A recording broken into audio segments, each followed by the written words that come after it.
Well, let's cross over live now to Dubai. We can speak to Richard Upshall, an entrepreneur who lives there, and he was actually at the Address Hotel when this fire broke out. He joins us via webcam. Richard, so you had an incredibly lucky escape. Tell us what happened to you.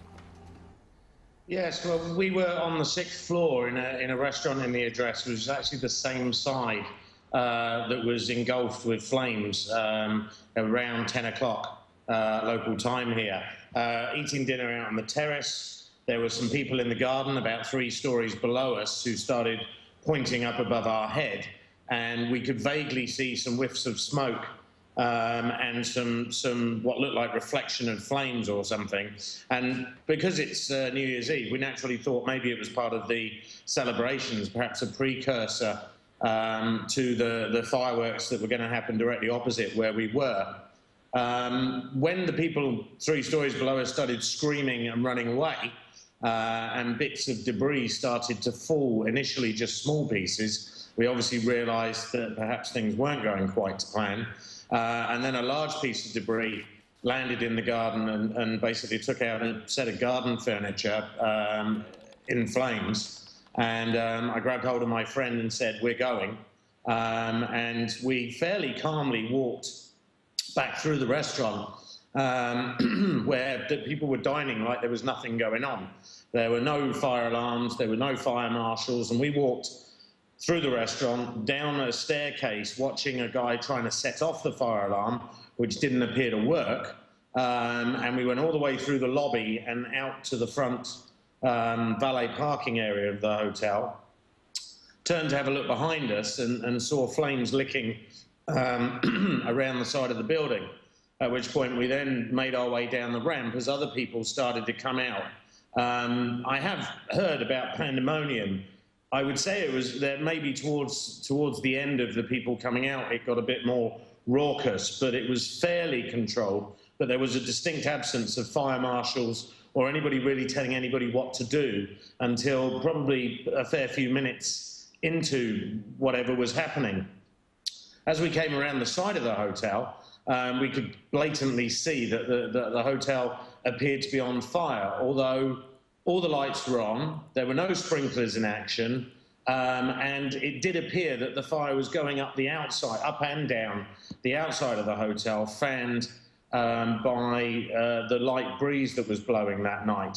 The reports of it going through the hotel, from my experience and what I saw, seemed to be exaggerated. It seemed to be on the outside, consuming all of the patio furniture, the awnings and so on. And it was very intense, but not for particularly long. And indeed, some of the footage I've seen afterwards does kind of bear that out. It's interesting that you make the point that it was on the outside, which I guess would explain why there were so few injuries, given the intensity of the blaze that we saw outside the building. Yeah, I mean, the intensity of what I've seen on the video and what we actually saw in person, you're absolutely right. But all the smoke billowing off the building was coming off the building rather than out of the building.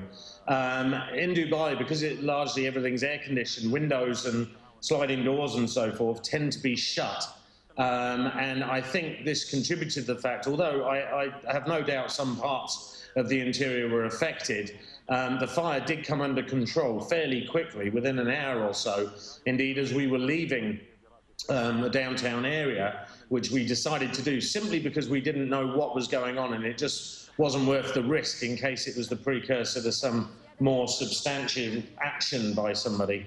But as we were leaving, a little over an hour later, the fire was out and it was just smoke billowing up the side of the building. And Richard, you say that there was a lack of fire marshals, a lack of information, but overall, people were organised in the way they evacuated that building. Basically, what helped was the fact that the Dubai authorities had shut all the roads down in the area, so people could spill quite easily out of the hotel, down the sort of major ramp, and out into the streets, and then away either side. Whilst there was a distinct lack in the hotel, once we actually got out on the streets, there were police and security ushering people away, and they were starting to arrive. It did seem to take the fire department quite a long time to get there, considering that they were littered all around the area for the event that evening. And they didn't quite seem sure where to go or how to tackle the issue. And of course, the barricades didn't help matters either. But I do feel that perhaps Dubai had a bit of a lucky escape in that the fire was largely on the outside of the building, which is what's contributed to the minimising of casualties. There were people out in the streets in their pyjamas, dressing gowns, as well as obviously in event wear as well. Another fortunate thing was that particular area doesn't have thousands of people immediately around it. Most of the viewing areas were the other side of the lake, well away from the Address Hotel. And I really do think that everybody's had a lucky escape. Richard, thank you so much for sharing your lucky escape with us here on BBC World News. Richard Upshall, who was actually having dinner at the Address Hotel, the one that caught fire so dramatically.